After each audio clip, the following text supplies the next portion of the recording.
के लिए हमारे साथ खास मेहमान जुड़ रहे हैं हमारे साथ जयराम विप्लव बीजेपी के प्रवक्ता हमारे साथ जुड़े हुए हैं। जयराम विप्लव जी, स्वागत है आपका। और हमारे साथ ही साथ संपादकीय सलाहकार विनोद मिश्रा हमारे साथ जुड़े हुए हैं। थोड़ी देर में हमारे साथ सनी धीमान जो कि यूथ कांग्रेस के प्रवक्ता हैं वो भी हमारे साथ जुड़ेंगे। लेकिन सबसे पहले शुरुआत करते हैं इस वक्त विनोद जी आपके साथ। और अगर इसको ये देखा जाए, तमाम सारे लोग देखते हैं जो बातें कर रहे हैं कि किस तरह से आगे घटनाक्रम कांग्रेस का आगे बढ़ेगा, लेकिन इस घटनाक्रम के पीछे की वजह अगर देखी जाए कि आखिर क्यों ऐसा रहा और अशोक गहलोत के बगावत के पीछे की आखिर क्या वजह रही, कैसे समझते हैं, कैसे देखते हैं इसको? निखिल, आपके सामने में जो सबसे पहले जो अभी आप कहें तो जो अपडेट है कांग्रेस की तरफ से इस घमासान को लेकर वो ये है कि शशि थरूर जो है वो 30 तारीख को नॉमिनेशन करेंगे। बस एक लाइन का ये खबर है और ये बड़ी ब्रेकिंग चल रही है टीवी की स्क्रीनों पे और ये बताया जा रहा है कि शशि थरूर। अब ये बताइए कि ये यही शशि थरूर है जिनके बारे में कांग्रेस के प्रवक्ता ने कुछ दिन पहले ये कहा था कि भाई ये शशि थरूर का क्या कंट्रीब्यूशन है जो वो अध्यक्ष पद के दौर में अपने को शामिल मार रहे हैं। ये तो कांग्रेस की बात हुई, लेकिन सबसे इंपॉर्टेंट ये है कि अशोक गहलोत, जिनका नाम एक तरह से सर्वसम्मति से बनाने की बात की गई थी, अशोक गहलोत इस दौर में इलेक्शन की हालत में सबसे बड़ा चेहरा और सबसे नंबर 1 चेहरा जो थे वो सामने में थे कि उनको अध्यक्ष बनना लगभग तय है और वो अब इस रेस से बाहर हो गए जी। तो अब इसके पीछे की आप ये मैं देखिए कि इसके पीछे जो भी चीज़ें हो, जो आपने अपनी रिपोर्ट में बताई है कि अभी की उदयपुर का जो चिंतन शिविर था उसका प्रस्ताव जो है ये इस झमेले की जड़ है, तो उसके पीछे एक थोड़ा सा और बैकग्राउंड देखना पड़ेगा निखिल, जो अपनी रिपोर्ट को ही आपके ही रिपोर्ट के आधार पर मैं बता रहा हूँ कि ये आप कह सकते हैं कि कांग्रेस आलाकमान के साथ ये बड़ा धोखा हुआ है। धोखा इस तरह से आप कह सकते हैं कि आलाकमान ने अभी उनके सामने में 6 महीने पहले उन्होंने एक्सपेरिमेंट किया था पंजाब, आप देख लीजिए पंजाब में ठीक इलेक्शन से पहले आप देखिए कि उन्होंने कैप्टन अमरिंदर सिंह को हटा के वहां के राज्य की बागडोर जो है चीफ मिनिस्टर उन्होंने चन्नी को बना दिया था। और कैप्टन अमरिंदर सिंह को आप कह सकते हैं कि ये 50 साल की सियासत में कांग्रेस के इतने कद्दावर नेता पंजाब को 1 मिनट में कांग्रेस ने उनको, पार्टी ने उनको पांव पैदल कर दिया था। आज कैप्टन अमरिंदर सिंह बीजेपी में है, लेकिन कैप्टन अमरिंदर सिंह के उस बड़े कंट्रीब्यूशन को, कैप्टन अमरिंदर सिंह के उस बड़े नाम को अलग करते हुए सिर्फ आला कमान, जिसको आप परिवार कहते हैं, उस परिवार ने इसलिए उनको बाहर का रास्ता दिखाया कि उनको लगा कि कैप्टन उनके परिवार के प्रति उतने विश्वस्त नहीं है। तो अब यही चीजें अध्यक्ष के बनने के बाद आई कि अध्यक्ष बनने के बाद जब आई थी तो उसमें कहा गया कि अशोक गहलोत का नंबर आप देख लीजिए कि अशोक गहलोत अभी 3 साल से 4 स्टेट के वो प्रभारी हैं। अशोक गहलोत जिन स्टेट में अभी इलेक्शन होना है और इलेक्शन की बात होती है तो अशोक गहलोत सबसे पहला नाम होते हैं उन स्टेट के प्रभारी के रूप में जी। तो ऐसे नेता को कांग्रेस ने विश्वास जताया कि उनको अगर हम अध्यक्ष पद बनाते हैं तो उनको शिफ्ट करने की बात थी। उसमें राहुल गांधी ने यह शर्त उदयपुर चिंतन शिविर का सामने में लाया था। अब ये आप कह सकते हैं कि जब कांग्रेस के आला कमान के पर्यवेक्षक पहुंचते हैं और वहां पे कांग्रेस के एमएलए उनसे मिलने से इनकार कर देता है तो आप कह सकते हैं कि किसी पर्यवेक्षक का नहीं, सीधे सीधे आला कमान के खिलाफ एक बगावत थी जी। आज की स्थिति में कुछ और बात हो रही है। कई एमएलए जो कल उनके साथ में मीटिंग में थे जो बात ये कह रहे थे कि अशोक गहलोत ही फैसला करेंगे और वो 19 तारीख के बाद फैसला करेंगे अध्यक्ष बनने के बाद, आज उनका सुर बदल रहा है। लेकिन इतनी बात तो सीधी सीधी बात है कि ये आला कमान के खिलाफ में अशोक गहलोत ने अपनी शक्ति का प्रदर्शन किया है और वो प्रदर्शन करके ये दिखाने की कोशिश की है कि एज ए लीडर भी वो अध्यक्ष अगर है तो उनकी अपनी एक पहचान है, उनका अपना एक लीडरशिप है।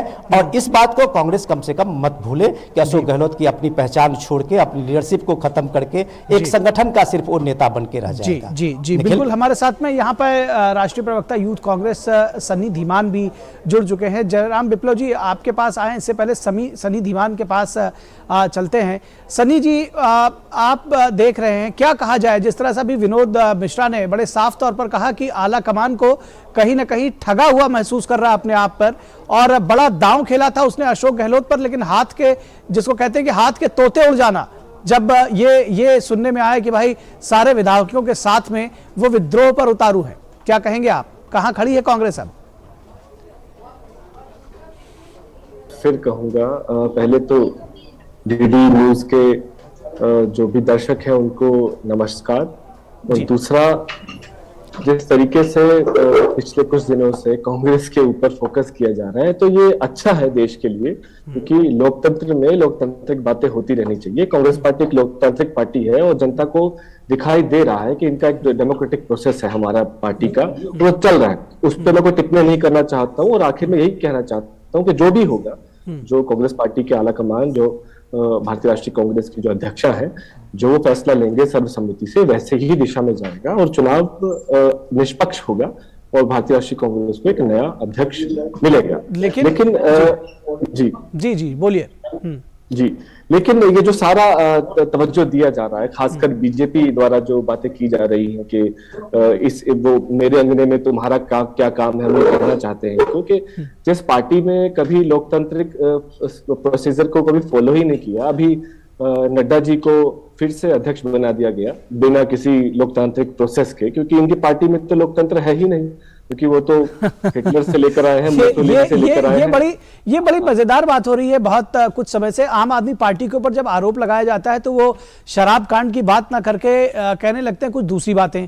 इसी तरह से उसी बेस पे अब आपसे ये सवाल पूछा जा रहा है कि आला कमान जो है सख्ते में है और जो उसके सबसे विश्वस्त नेता थे, जिनको वो अध्यक्ष बनाना चाहते थे, कहीं ना कहीं उन्होंने ही विद्रोह कर दिया। आपका क्या रिएक्शन है? तो आप कह रहे हैं कि बीजेपी कह रही है कि तुम्हारे अंगने में हमारा क्या काम है, बीजेपी में ऐसा है, लोकतंत्र नहीं है, सारी बातें। सवाल आपसे बीजेपी के लोकतंत्र की नहीं पूछी जा रही थी। चलिए, लेकिन अब हम इस पर जब आपने बीजेपी का नाम लेकर आए हैं तो जयराम विप्लव जी इसका जवाब देंगे बेहतर तरीके से। जयराम विप्लव जी वो कह रहे हैं कि ये जो कुछ कांग्रेस में हो रहा है इसकी जिम्मेदार बीजेपी है, क्या कहेंगे आप?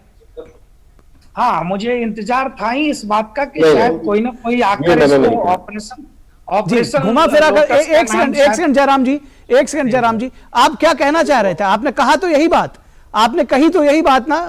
वापस जी सनी धीमान जी, आपने क्या कहा? चलिए एक स्पष्ट रूप से आप बीजेपी पर क्या आरोप लगा रहे थे, यही स्पष्ट रूप से फिर से बता दीजिए।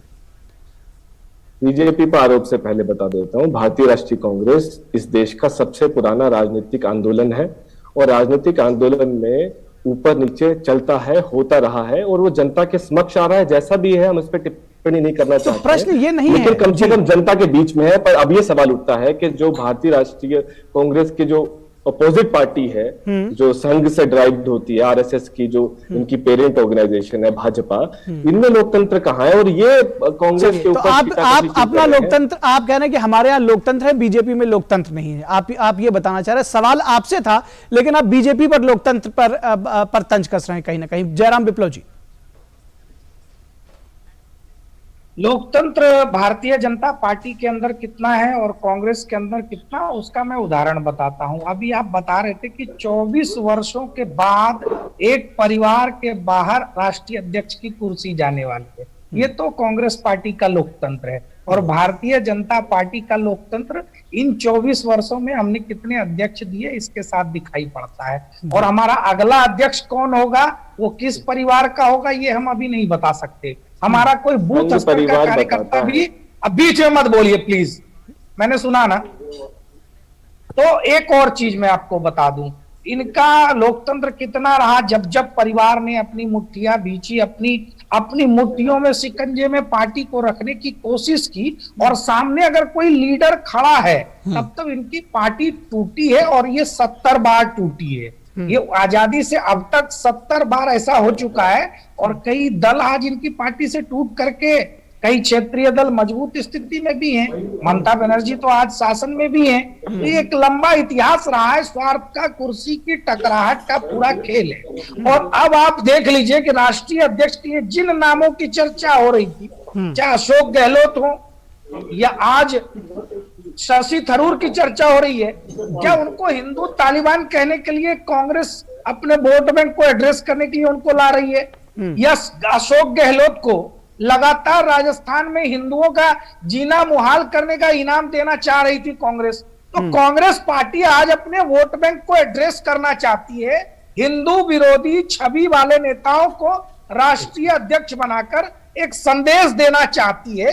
और कांग्रेस पार्टी के इस पूरे खेल में कौन कौन से लोग शामिल है, कौन से मोहरे चले जा रहे, इसको जनता बखूबी समझ रही है। लेकिन पुनः एक बात कहूंगा कि राहुल गांधी जिस भारत जोड़ो यात्रा पर चले हैं, कहीं उनकी उस यात्रा की समाप्ति तक कांग्रेस के पास सांसद और विधायक न खत्म हो जाए। आज सबसे बड़ा संकट ये है। जी, विधायक लगातार जो है विद्रोह करने पर उतारू हैं। और जो सवाल मैंने अपने संपादकीय सलाहकार विनोद मिश्रा से पूछा था, दरअसल मूल प्रश्न आपके पास मैं लेकर आना चाहूंगा सनी धीमान जी, कि आखिर इस विद्रोह की वजह क्या है। आपने जिसके ऊपर सबसे ज्यादा जिसको कहते हैं जिस घोड़े पर दांव लगाया उसी घोड़े ने दगा दे दिया। अशोक गहलोत जो है बगावत पर उतरे हुए हैं। क्या वजह देखते हैं इसके? इस तरह की तमाम बगावतें आप देख रहे हैं एक के बाद एक कांग्रेस में हो रही है। इसके मूल में कभी चर्चा होती है आपके यहाँ? क्या आपको समझ में आ रहा है इसके बगावत के पीछे की क्या वजह है? पहले तो आपको स्पष्ट कर दें कि भारतीय राष्ट्रीय कांग्रेस कोई अपना सरकारी उम्मीदवार नहीं किसी को साबित कर रही है। गहलोत जी अपनी उम्मीदवारी रख रहे हैं, अभी 2-3 दिनों में और स्पष्ट हो जाएगा कौन कौन उम्मीदवार है। तो कांग्रेस पार्टी किसी को प्रोजेक्ट नहीं कर रही, पहली बात जो आप बार बार बोल रहे हैं। और जो राजस्थान में हो रहा है उसका आपको कुछ ही दिनों में मिल जाएगा लब्बो-लुबाब क्या निकल कर आ रहा है। लेकिन वापस आता हूं, जो भारतीय जनता पार्टी के मेरे माननीय मित्र ने जो अभी आक्षेप लगाए हैं कि कांग्रेस को हिंदू विरोधी बोल रहे हैं। भैया, कांग्रेस हिंदू विरोधी तो नहीं, हिंदुस्तान के समर्थक पार्टी है और आप हिंदुस्तान विरोधी। आपने चलिए मैं एक बात कहूं, आपको लगेगा कि मैं बीच में आपको लगेगा जी, चलिए आप अपनी बात मैं आपको बीच में रोकना नहीं चाह रहा हूं, लेकिन दरअसल बहुत देर से इंतजार कर रहा था, लेकिन हो क्या रहा है एक बार हिंदू हिंदू बोल दें, क्योंकि उनका बिना हिंदू बोले तो जैसे कौवा बिना काए करे नहीं रह सकता, वैसे ही भारतीय जनता पार्टी बिना हिंदू हिंदू हिंदू का जाप करे रह नहीं सकती। हिंदुस्तान में महंगाई की मार हिंदुओं के ऊपर पड़ रही है, मुसलमानों पे बराबर पड़ रही है। उस पर चर्चा ना हो जाए तो चाहते हैं कि हर रोज जो मुद्दा है वो कभी कांग्रेस पर आ जाए। देखिए, कांग्रेस पर भी चर्चा होनी चाहिए कि देश की सबसे बड़ी लोकतांत्रिक पार्टी है, लेकिन जो भारत के असली मुद्दे हैं, जैसे अभी 82 रुपए के आसपास पहुंच चुका है भारतीय रुपया।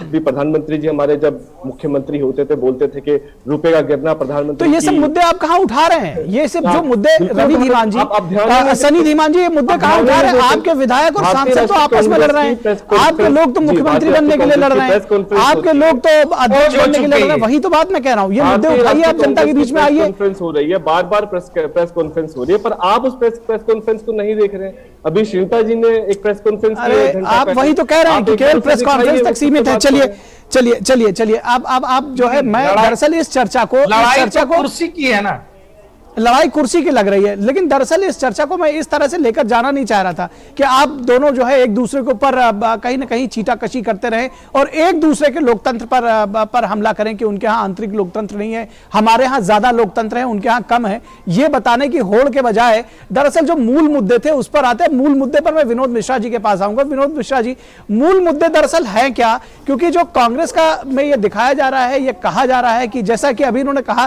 कि आप बार बार कह रहे हैं, दरअसल राजनीति में जैसा दिखता है वैसा होता नहीं है। और कहीं ना कहीं ये बात की जा रही थी कि आला कमान की तरफ से ये संदेश आ रहे थे, और जिसको कहते हैं कि reading in between the lines, और ये समझा जा सकता था कि अशोक गहलोत को जो है वो इस्टेब्लिश करना चाहते हैं। लेकिन इस पूरे कवायद में देखने में आ रहा है कि इस तरह की तमाम कवायदें अक्सर हर बार जो है कांग्रेस उसमें फिसड्डी साबित होती है। और कहीं ना कहीं राजस्थान का ये जो पूरा मुद्दा है उसने फिर से दर्शा दिया है कि जो केंद्रीय नेतृत्व है वो लगातार कमजोर हो रहा है। निखिल, आपने बहुत बढ़िया सवाल पूछा है, लेकिन मैं हमारे जो दोनों प्रवक्ता हैं वो अपने इशू को लेके, अपने एजेंडे को लेके तो काफ़ी सजग हैं और मुझे लगता है कि वो अपनी ही बात करेंगे। लेकिन कांग्रेस के प्रवक्ता अभी जो कह रहे थे उनका, अभी आपके सवाल का जो बीजेपी आलाकमान की बात थी तो महंगाई पे चले गए। तो देखिए, ये वो एक तरह से वो शिफ्ट कर रहे हैं। शिफ्ट करने की जरूरत नहीं है, उनके पास जवाब है और वो जवाब दे सकते हैं। जैसा कि मैं उन्हीं की बात को लेके आता हूं कि अभी आप ये देखिए कि कांग्रेस में क्या प्रॉब्लम है। देखिए, कांग्रेस की तरफ से एक नैरेटिव हमेशा आता है कि कांग्रेस में एक लीडरशिप और एक संगठन दोनों एक अलग अलग चीज है। और यह इतिहास जो है वो आप देख सकते हैं कि 1915-16 से ही है, जब गांधी जी कांग्रेस की राजनीति में आए और कांग्रेस में उन्होंने एक लीडरशिप की भूमिका ली तो गांधी जी को एक सर्वमान्य रूप से एक लीडर माना गया। लेकिन उसी दौर में आप देखिए कि बहुत सारे कांग्रेस के कद्दावर लीडर होते थे जो कांग्रेस के अध्यक्ष होते थे, चाहे वो जवाहरलाल नेहरू हो, पुरुषोत्तम दास टंडन हो, सुभाष चंद्र बोस हो, ऐसे बड़े बड़े नाम थे, जो कृपलानी जी हो, इस तरह के बड़े बड़े नाम होते थे जो अध्यक्ष होते थे, जो संगठन की उनकी जिम्मेदारी होती थी। लेकिन कहीं से भी लीडरशिप और संगठन में कभी क्लास नहीं होता था। ये मैं थोड़ा सा इसलिए इनको बैकग्राउंड बता रहा हूं कि जो हमारे कांग्रेस प्रवक्ता है वो इस बात को उठा रहे थे कांग्रेस के इतिहास को लेके, तो मैं थोड़े से उसी भूमिका में उनके सामने में कुछ अपना ये पॉइंट रखा है कि शायद वो बेहतर बता सकते हैं, हमसे ज्यादा जानकार है इस मामले में। लेकिन सबसे बड़ा सवाल ये है कि आखिर यही परंपरा को लेके कांग्रेस इस बार भी यही बात कर रही थी। आप देखे होंगे कि जो पहला दिन जो राहुल गांधी की जो ये भारत जोड़ो यात्रा है, उसमें गांधी जी के असहयोग आंदोलन की उस यात्रा को राहुल गांधी की इस भारत यात्रा के साथ में कंपैरिजन किया गया था। मीन्स वो कहा गया था, वो एक तरह से वो मैसेज देने की कोशिश की गई थी कि राहुल गांधी जो है वो एक तरह से गांधी को ही प्रतिबिंबित करते हैं। लेकिन आखिर ऐसा हो क्यों नहीं रहा है? हो इसलिए नहीं रहा है कि आप गांधी बनना, गांधी का नाम लेना और गांधी के विचारों को धरातल पे लाना, उनके विचारों को, उनके दर्शन को आत्मसात करना, ये दोनों में लैकनेस है। अब ये पार्टी अभी तक जो इस बार जो अशोक गहलोत आ रहे थे, तो उनमें एक तरह से ये बात थी कि अभी आप देखिए कि अभी इलेक्शन गुजरात में होना है, अभी इलेक्शन हिमाचल में होना, वहां Ashok Gehlot as a party अध्यक्ष फेस नहीं बनेंगे, फेस वहां सोनिया और राहुल गांधी होंगे। ये भी सच है। देश में अभी कहीं अभी जनरल इलेक्शन 2024 के होंगे, अशोक गहलोत के नाम पे कांग्रेस पार्टी सरकार वो अपनी सरकार बनाते हुए नहीं दिखेगी, वहां फिर राहुल गांधी भी मैदान में होंगे। तो ये चीजें जो हो रही है, इसके बैकग्राउंड में ये है कि आप अभी तक जो आपने कहा ना कि सीताराम केसरी के बाद एक बार जितिन प्रसाद का इलेक्शन में आए, लेकिन उसके बाद ये परिवार 24 साल से उन्हीं परिवार के बीच में ये कांग्रेस के अध्यक्ष के पद सुशोभित है जी। तो ये है कि जिस पार्टी में अभी CWC का जो चुनाव है, इंटरनल डेमोक्रेसी की बात जो कर रहे थे कांग्रेस प्रवक्ता, वो अभी तक 24 साल से CWC का चुनाव नहीं हो पाया। वो अभी आंतरिक लोकतंत्र के नाम पे ये चुनाव क्या कराने जा रहे हैं? ये बात मैं नहीं कह रहा हूं, ये बात आनंद शर्मा पूछ रहे थे, ये बात मनीष तिवारी पूछ रहे थे कि भाई इंटरनल डेमोक्रेसी की बात जब आप करते हैं तो AICC में करना होगा, CWC में करना होगा, PCC के डेलीगेट्स में करना होगा। अगर इसमें चुनाव नहीं हुए हैं तो फिर एक बार सीधे अध्यक्ष का चुनाव करना ये बेईमानी है। रही बात जो बात आप अपने सवाल पे आ रहे थे, जो मैंने पूछा, आपने पूछा था, तो ये क्लास है पार्टी के संगठन का अध्यक्ष होना और लीडरशिप के बीच में। तो अशोक गहलोत अध्यक्ष बनते बनते अपने लीडरशिप का जो उनकी पहचान है, शख्सियत है, उनकी मजबूती है और काबिलियत है, वो कांग्रेस आला कमान को बता गए हैं। जी, निश्चित तौर पर उन्होंने बता दिया है, जता भी दिया है अच्छी तरह से, जिस तरह से बताना चाहिए था। जयराम विप्लव जी के पास आएंगे, सनी धीमान जी आपके पास आते हैं। जयराम विप्लव जी, एक चीज, सनी जी आपके पास आ रहे हैं, जयराम विप्लव जी के पास आ रहे हैं। जयराम जी, एक बार बताइए कि इस पूरी प्रक्रिया में कहीं ना कहीं जिसको कहते हैं कि कांग्रेस के इस पूरी लड़ाई में, राजस्थान में चुनाव होने जा रहे हैं और सभी ये चाहते हैं कि भाई सत्ता में वापस आए बीजेपी एक बार, तो आपके लिए क्या ये जिसको कहते हैं पौ 12 वाली स्थिति है कि इनका जो आंतरिक झगड़ा है उसके आपके लिए तो जिसको कहते हैं दोनों हाथों में लड्डू हैं, क्या कहेंगे आप? देखिए, इसको स्पष्ट तौर पर इसी आधार पर देखना चाहिए। एक तरफ राहुल गांधी जी भारत जोड़ो यात्रा पर निकले हैं और वो उनके प्रवक्ता टीवी चैनलों पर कहते कि मुद्दों की चर्चा होनी चाहिए, लेकिन कांग्रेस पार्टी के सांसद हो या विधायक हो, वो सत्ता के लिए, कुर्सी के लिए इतने बेचैन है कि अपनी ही पार्टी में इस प्रकार की टकराहट को प्रदर्शित करते हैं। एक कहावत सही कही जाती है कि 4 बर्तन होंगे घर में तो वो ढनमनाएंगे, आवाज भी होगी, लेकिन आवाज 4 दीवारी के भीतर हो तो कोई आपत्ति नहीं है, लेकिन वही आवाज सड़क पर सुनाई देने लगे, वो सारा सर्कस सड़क पर होने लगे, तो इससे लोकतंत्र तो और आंतरिक लोकतंत्र के नाम पर इसको आप झुठला भी नहीं सकते कि आपकी आंतरिक लड़ाई चल रही है और ये लड़ाई सत्ता की है, जनहित के लिए नहीं है। और एक और बात मैं कह दूं, अभी हमारे वरिष्ठ पत्रकार महोदय बोल रहे थे, तो मेरा यह मानना है कि महात्मा गांधी जी के कांग्रेस की तुलना आज के इस राजनीतिक कांग्रेस से नहीं हो सकती। स्वयं गांधी जी ने आजादी के बाद कहा था अब इसको बंद कर देना चाहिए और जिनको राजनीति करनी है अलग संगठन बनाकर अलग नाम से करें। लेकिन कांग्रेस पार्टी ने आजादी की लड़ाई की जो विरासत थी उसको बुनाने के लिए लंबे वर्षों तक सत्ता में उसका दुरुपयोग किया, उसका दोहन किया और आज तक गांधी जी के सरनेम का भी दुरुपयोग कर रहे हैं, उसका दोहन कर रहे हैं। इनका पूरा का पूरा चरित्र केवल सत्ता प्रेम में बंधा हुआ है। सत्ता के खूंटे से बंधी हुई एक परिवार की पार्टी और एक पार्टी जो अपने आप को परिवार मानकर चलती है, उस दोनों की तुलना नहीं हो सकती, चाहे वो सनी जी करे या कोई और। चलिए सनी धीमान जी आपके पास आ रहे हैं, आप बीच में ना भी बोलते तो भी मैं आपके पास आता। सनी जी ये कह रहे हैं कि देखिए सत्ता के खूंटे में बंधी हुई एक ही परिवार की पार्टी है, आप बहुत देर से कुछ कहना चाह रहे हैं। जी पहले तो मैं मेरे जो सम्मानित मित्र हैं इनके झूठ को बेनकाब कर दूं। गांधी जी ने मरने से पहले जिस पत्र में ये चर्चा की थी कि कांग्रेस पार्टी को खत्म हो जाना चाहिए, उसके 2 रोज बाद में एक और पत्र लिखा जिसमें बताया कि आजाद भारत में कांग्रेस पार्टी की कितनी अहम भूमिका रहेगी, उस पर ये चर्चा नहीं करते। ये क्या करते हैं, अपने हिसाब से तथ्यों को लेते हैं और इनका पुराना तरीका है झूठ फैलाना।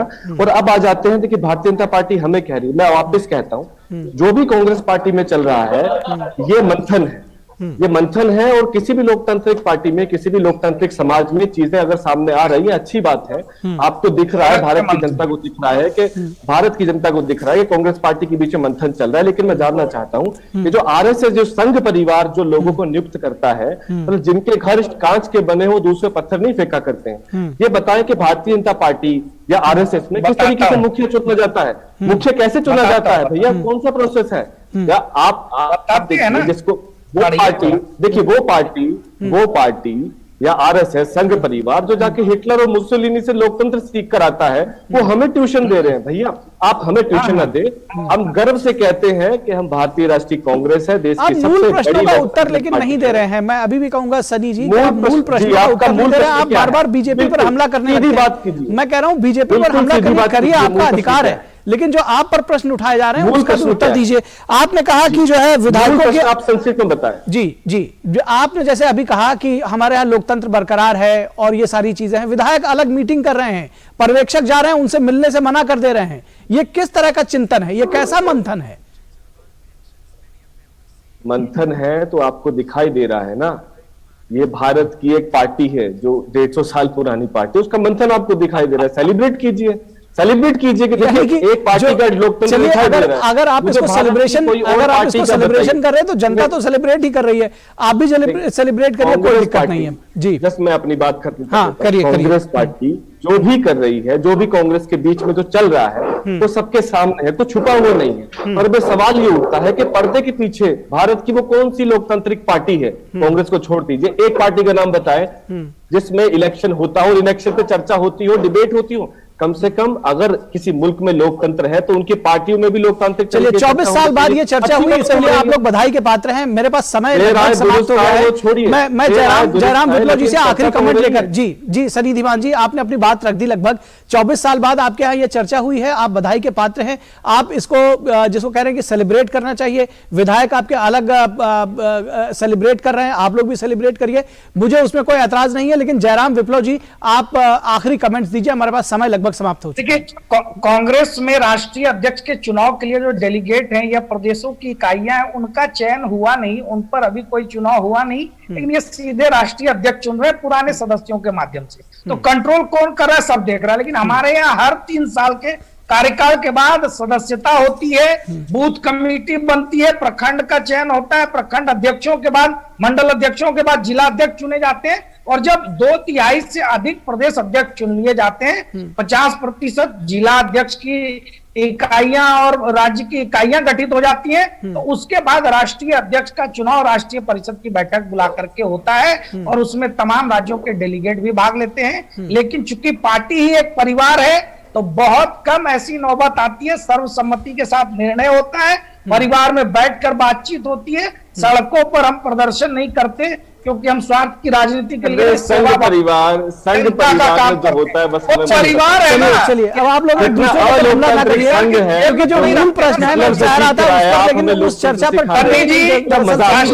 बनेंगे क्या सनी धीमान जी, आप उस चर्चा पर चलिए। आप सभी मेहमानों का शुक्रिया। सनी धीमान जी आपने अपनी बात रखी, जयराम विप्लव जी आपने अपनी बात रखी, विनोद मिश्रा जी आपने भी अपनी बात रखी, बहुत बहुत शुक्रिया, बहुत शुक्रिया।